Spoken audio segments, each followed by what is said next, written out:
really great, funny people. And I believe he just got back from I don't know if I can put all his business out there, but the Comedy Store, I know he just did a little quick trip to LA. He's really grown as a comedian. Super excited to have this gentleman here to close it off for you guys. Please put your hands together for your last comedian of the night, Joe Cooper.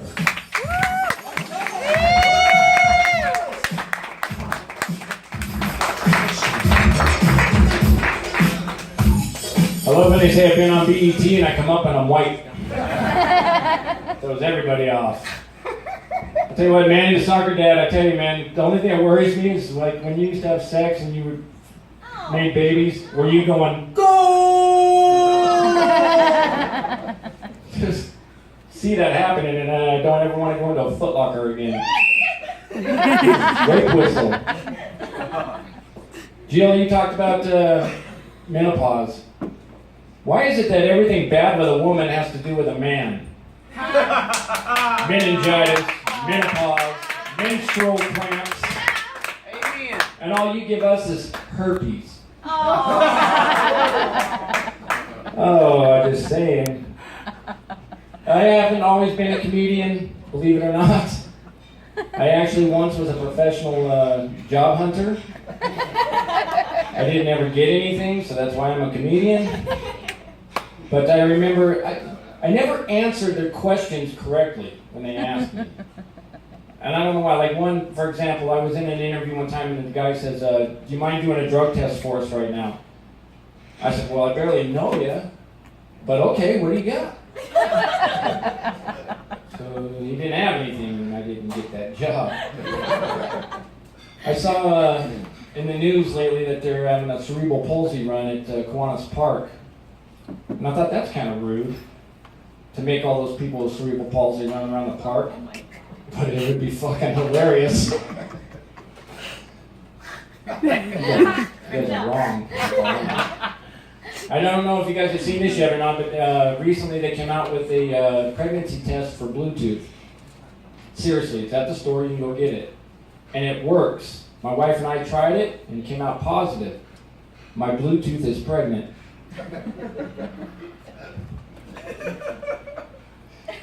Bluetooth pregnancy, I don't know. Crickets. But speaking of teeth, you know, things are really bad when you wake up in the morning and you got a glazed face, your butthole hurts, you got mints on your pillow with an IOU from the tooth fairy because he was all cracked out and needed some teeth to sell for his fix. That fucker owes me a lot of money if you can't tell right now. It's really bothering me. I wrote up a bunch of stuff for you guys tonight, and so I'm using my notes as well. Women usually find me unattractive until they find out how much money I make.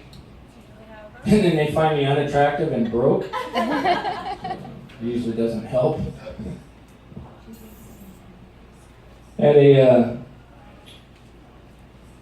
woman once told me that she wasn't going to have a one-night stand with me. She said, I'm not going to have a one-night stand. I said, good, lay down, it's easier that way. She said, no, I'm not going to sleep with you on the first date. And I said, good, after sex, get out. I like to sleep alone. Yeah. So which is probably why I got married. Because I wasn't very good at those job hunting or the woman's skills. So I found one girl that was dumb enough to buy into it. She still thinks there's a retirement plan. But my wife, when I told her, she goes, you know, I was thinking about having sex later. She said, what do you think? I said, sounds good. I can leave for a while. How long will it take you? I can come back. Just let me know. I don't want to ruin anything for you.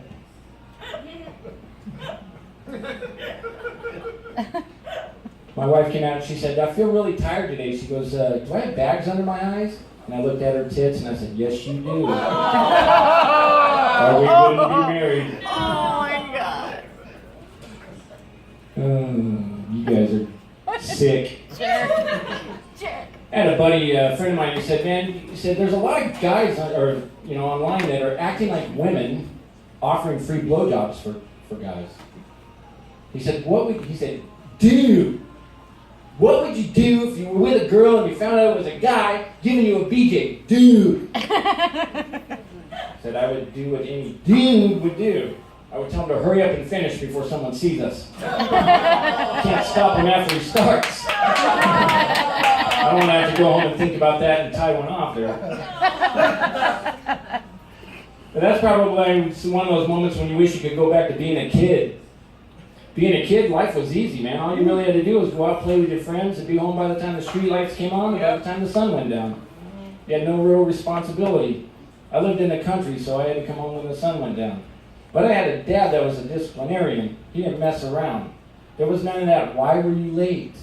If I said I got hit by a car, he'd go, well, then you should have got hit by a car 15 minutes earlier to get your ass home on time. He'd be standing there with a belt, and I knew it every time. So when I would ride my bike home, our street was really long, and it was dark out in the country, so it's kind of scary anyway. But when you knew you were going to go home to get an ass whooping, it was really scary.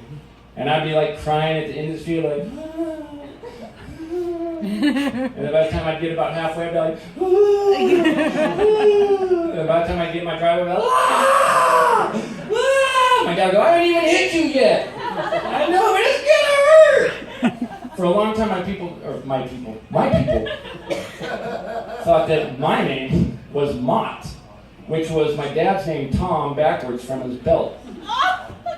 On my back and my legs. Never hit my ass because I was too busy jumping up and down. He was always, hold still. I'm like, you're crazy. Yeah. So, which is a good reason why today my ass is baby smooth. So women, you want to feel a good butt? But don't read the Mott thing, okay? It's not true. As a kid too, though, if you remember, discipline was so big and now kids don't have discipline. And it's weird because the parents that were disciplined are the ones that have kids that aren't disciplined. I don't get that. Because if I had timeout when I was a kid, do you know what I would have given for a timeout?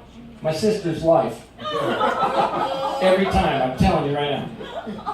Timeout and the counting thing gets me. When the parents go, Joel, you better stop. I'm going to count to 3. I wish I had that. Do you know what that is? Do you know what that actually is? That's giving you 3 seconds to finish the fucking shit you're doing and get done before you get whooped. So I got 3 seconds to finish fucking this shit up before I get in trouble. I wish I had that. I had something similar to that. My timeout was how long it took me to get up off my back after my dad backhanded me. I would get up and look at my brother and go, how long was I out? And he'd go, 10 seconds. Okay. And my parents would always tell me, go to your room till you learn how to act. And I would be in there, to be or not to be? That is the question. My dad would come in and go, son, did you learn how to act? And I go, I think so. To be or not to be? He'd go, you don't take this serious, do you? And I go, frankly, Scarlett, I don't give a damn. My dad, boom, I'd be back into timeout. I'd get up, look at my brother, go, how long was I out? And he'd go, 30 minutes. I'd go, damn, he was pissed that time. The discipline shit is crazy now.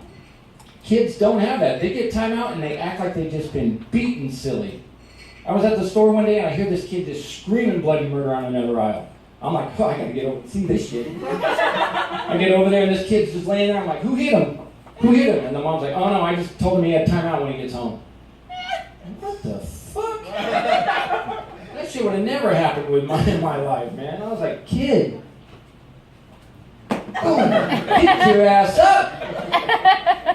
You need a real parent is what you need. Fuck the postman. He should have came by 4 times.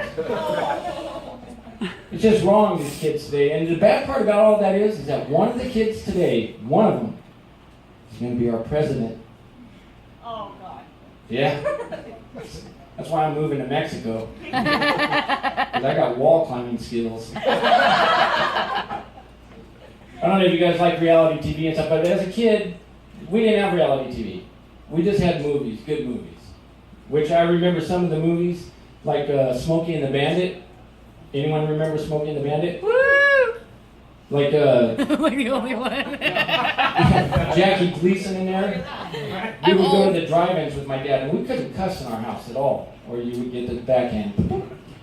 And we'd go to the movies at drive-ins, and we'd see Jackie Gleason, and he'd be all, there is no way you came from my loin.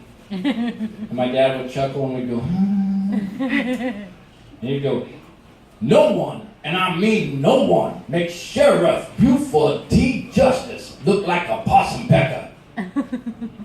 My dad would laugh and we'd go, he said pecker. That was like awesome for us. Until someone passed gas in the car, and then it wasn't cool, because then we'd start giggling and we'd get smacked.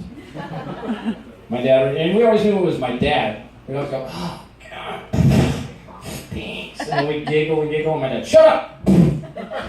Like, can I have a timeout? I want her to take all the abuse right now. My sister, that's what I want to throw under the bus right now. But reality TV came out, and I was on a reality TV show. You may have recognized me. I was on a reality TV show that's one step above Cops. Repo Games. Yeah, I got my truck back.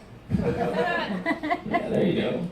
But then you got like Pawn Stars, and Kevin brought it up earlier, which he's gone. Oh, there he is. He brought up Pawn Stars, and if you've ever watched Pawn Stars, Rick, the owner, actually, when he doesn't know what he's evaluating, looks like he has to take his shit. He's always standing there, he's always like,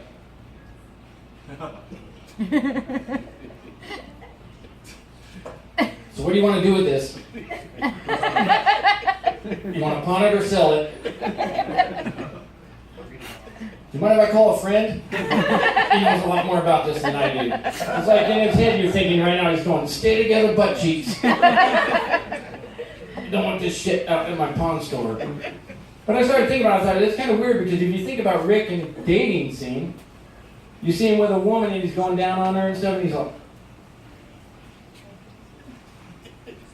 what do you want to do with this? You want to pawn it or sell it? Do you mind if I call a buddy? He knows a lot more about this than I do. That's my time, folks. I'm Joel Cooper. Thank you very much.